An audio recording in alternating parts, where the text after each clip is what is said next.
I just literally lost my mom 4 weeks ago, and my mom had a very special place in my life.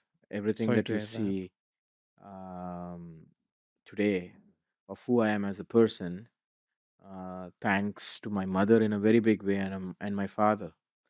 And losing her has completely thrown me off balance, because every day I wake up in the morning, talk to her. Every day before I sleep, I talk to her.